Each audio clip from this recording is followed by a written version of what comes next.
At 5:47 a.m. on December 8, 1941, 19-year-old Naomi Parker stood in front of the hiring office at Alameda Naval Air Station. Knowing that the world had changed overnight, and she was about to break every rule society had written for women. High school graduate, 0 factory experience, 0 welding skills, and in 72 hours, she'd be operating a lathe that could kill her in half a second if she made one mistake. Pearl Harbor had been attacked yesterday. 403 Americans dead. The Pacific Fleet crippled, war declared, and every able-bodied man in California was about to ship out to fight. Someone had to build the planes. Someone had to rivet the ships. Someone had to keep the arsenal running while men were dying in the Pacific. Naomi had read President Roosevelt's speech in the morning paper. We will not only defend ourselves to the uttermost, but will make it very certain that this form of treachery shall never again endanger us. The next line wasn't in the speech, but Naomi heard it anyway. Women were going to have to do jobs they'd never been allowed to do before. Factory work, welding, riveting, heavy machinery. The jobs that society said women were too weak for, too delicate for, too stupid for. Naomi didn't feel weak. She felt furious. Her brother Jim had enlisted in the Navy 3 months ago. He was stationed at Pearl Harbor. She hadn't heard from him since yesterday morning. Didn't know if he was alive or dead.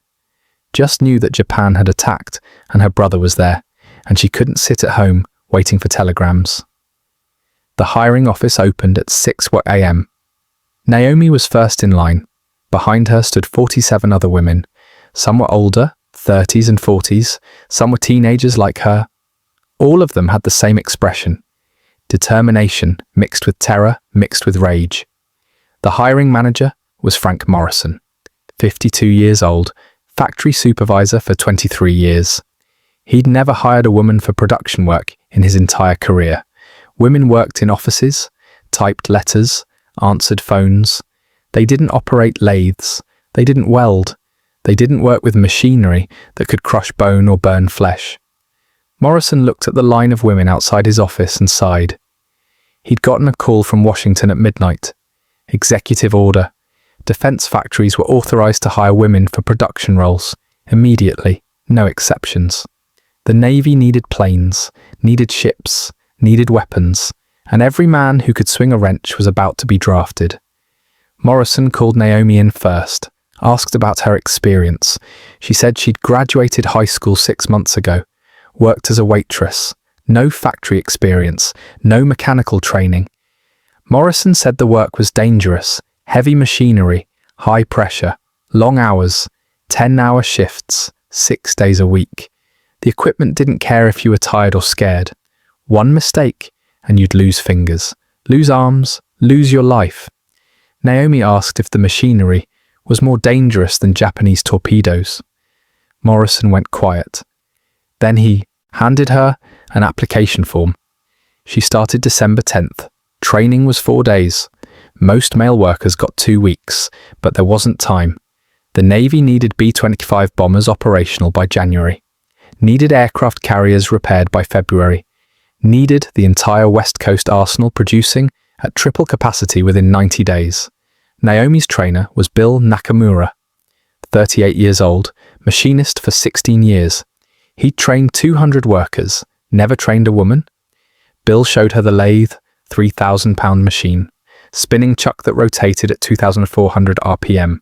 If clothing got caught, it would pull her in, crush her, kill her before anyone could hit the emergency stop. He showed her the proper stance, feet shoulder width apart.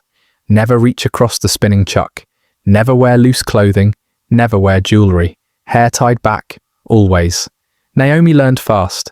4 days of training turned into operational competency that should have taken 2 weeks. She operated the lathe like she'd been doing it for years. Precise cuts, perfect measurements, 0 mistakes. Bill asked how she learned so quickly. Naomi said her father had been a mechanic. She'd grown up watching him rebuild engines, understanding how machines worked, how metal moved, how force and speed and precision created results. Bill said most male trainees took 6 weeks to reach her level. Naomi said most male trainees probably didn't have brothers at Pearl Harbor. She worked the lathe for 11 hours that first day.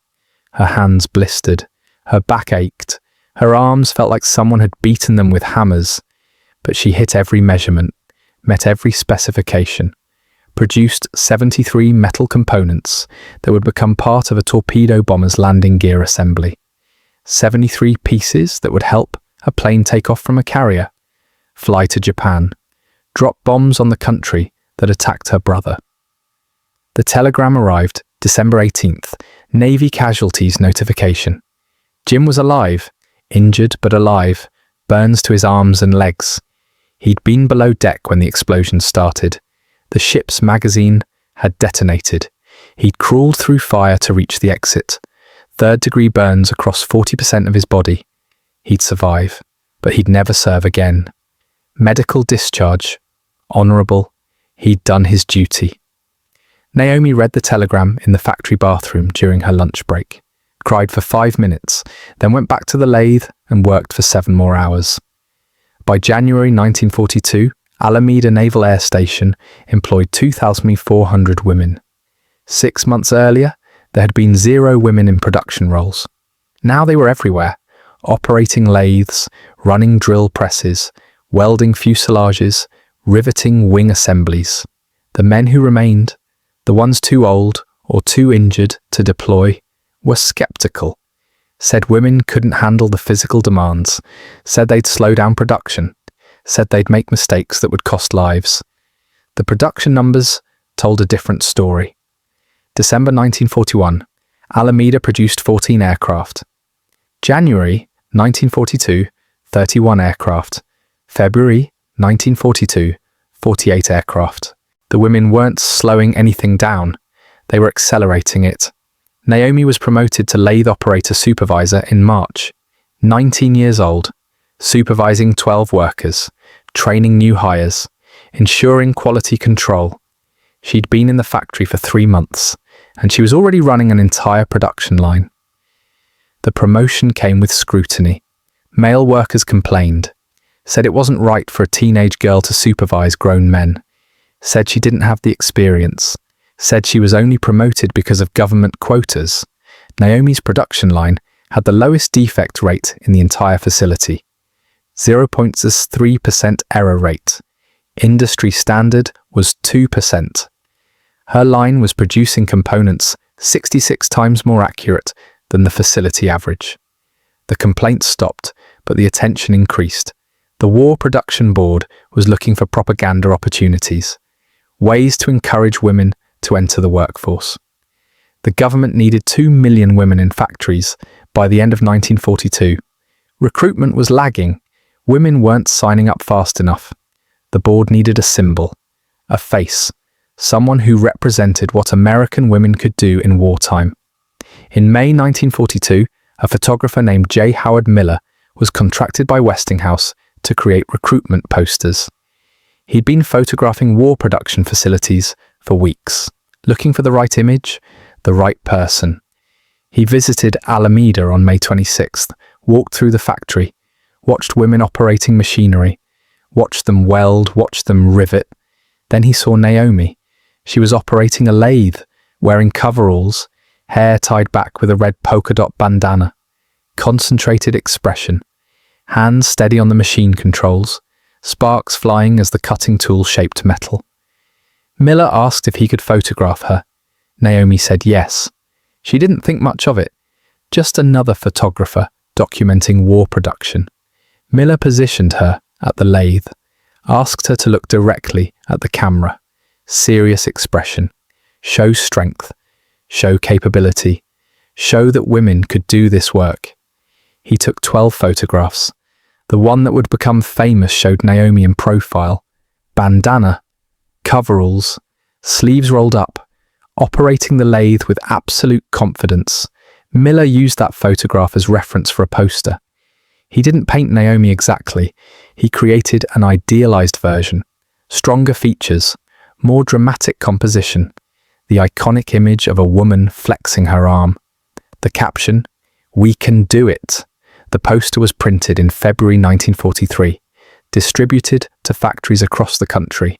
Millions of copies, it became the most recognizable image of American women in World War II, but it wasn't called Rosie the Riveter. Not yet. That name came from somewhere else entirely. In 1942, a songwriter named Red Evans was reading newspaper articles about women war workers. One article mentioned a riveter named Rosalind Walter, who worked at an aircraft factory in Connecticut. She was setting riveting records. 3,000 rivets per day. Double the male average. Evans wrote a song, Rosie the Riveter. Released in early 1943, it became a massive hit, played on radio stations across America. The lyrics celebrated women working in factories, doing their part, supporting the war effort. The song and Miller's poster merged in public consciousness. The We Can Do It image became associated with Rosie the Riveter, even though they were completely separate creations inspired by different people. And Naomi Parker? Nobody knew her name. The photograph Miller used was never credited. The poster didn't mention her. For 70 years, the world saw that image and didn't know who it represented. But Naomi kept working. She didn't care about recognition. She cared about production numbers, about quality control, about building planes that would keep American pilots alive. Between 1942 and 1945, Naomi worked at 3 different facilities: Alameda Naval Air Station, Mare Island Naval Shipyard, and finally the Boeing plant in Seattle. She trained over 400 women in lathe operation and precision machining. Her production lines consistently had the lowest defect rates. Her trainees consistently outperformed male-trained workers, not because women were better, because Naomi taught precision over speed, taught understanding over memorization, taught her workers to think like engineers, not just operators. By 1944, women made up 65% of the workforce in American aircraft manufacturing. 310,000 women working in factories, building bombers, building fighters, building the arsenal that would win the war. Production numbers told the story. 1941, 19 out of 400 aircraft produced. 1944, 96 out of 300 aircraft produced. That's a 496% increase. The American war machine didn't just outproduce the Axis powers, it buried them, and women built most of those planes. When the war ended in August 1945, most women war workers were fired immediately. Factories wanted to give jobs back to returning soldiers. Women who'd spent 4 years building planes and ships and weapons were told to go home, be housewives. Let the men have their jobs back. Naomi was laid off from Boeing on September 3, 1945. 4 years of service, 4 years of training workers, 4 years of precision machining. Ended with 2 weeks' notice and a thank you letter. She applied to other factories, got rejected. They weren't hiring women for production work anymore. The war was over. Society was returning to normal. Normal meant women in offices or at home, not operating lathes. Naomi eventually found work as a secretary, typed letters, answered phones. The exact job she'd been too qualified for in 1941. She married in 1947, had 2 children, lived quietly, never talked much about the war years, never mentioned the photograph, never mentioned that she might have been the inspiration for the most iconic image of American women in the 20th century. The We Can Do It poster faded into obscurity after the war. It wasn't widely displayed, wasn't celebrated. It was just another wartime propaganda piece that had served its purpose and been forgotten. Then in the 1980s, the feminist movement rediscovered it. The image was reprinted, put on posters, put on t-shirts, became a symbol of women's empowerment. The strong woman in coveralls flexing her arm became an icon, but nobody knew who she was. Historians debated. Some said the poster was based on multiple women. Some said it was purely fictional. Some claimed it was Rosalind Walter, the Connecticut riveter from the song. In 2009, a professor named James Kimball was researching wartime propaganda. He found Miller's original photographs in the National Archives. including the photograph of Naomi at the lathe. The composition matched. The bandana, the angle, the coveralls. This was the reference image Miller had used. Kimball tried to identify the woman in the photograph. The archives had no name attached, just lathe operator, Alameda Naval Air Station, May 1942. He published his findings, said the "We Can Do It" poster was based on a real woman, someone who'd worked at Alameda, but he didn't know who. Naomi saw the article in 2010. She was 87 years old, living in Washington State. She'd never told anyone about the photograph, never claimed to be Rosie, never sought recognition. But when she saw that photograph in the article, she knew. That was her, May 26, 1942, the photographer who'd asked to take her picture while she was working. She contacted Kimball, sent him documentation, her employment records from Alameda, dated May 1942, her security badge photograph, matching the woman in Miller's photo. Kimball verified everything, contacted other historians. By 2016, the consensus was clear. Naomi Parker Fraley, she'd remarried in 1979, was the woman in the photograph that inspired the "We Can Do It" poster. The press coverage was immediate. Newspapers ran stories. The real Rosie the Riveter found. WWII icon identified after 70 years. Naomi gave a few interviews. Was modest, deflective, said she'd just been doing her job, said thousands of women had done the same work, said she wasn't special. But historians disagreed. They said her story represented something larger. The 6 million women who'd entered the workforce during WWII. The women who'd been told they couldn't do heavy industrial work, and then did it better than anyone expected. The women who'd built 300,000 aircraft, 2,700 ships, 41 billion rounds of ammunition, who'd kept the American war machine running while men fought overseas. The women who'd been laid off immediately after the war and told to forget they'd ever proven society wrong about what women could do. Naomi Parker Fraley died on January 20th, 2018. She was 96 years old. Her obituary was published in newspapers across America. Finally, after 76 years, the woman behind the icon was recognized. But recognition wasn't what mattered to Naomi. She'd said it in interviews. She didn't work those lathe machines for glory. She did it because her country needed planes, because her brother had been at Pearl Harbor, because women had been told they couldn't do this work and she wanted to prove them wrong. She did it because the measurements had to be perfect, because defects meant dead pilots, because every component she machined was going into an aircraft that someone's son or brother or father would fly into combat.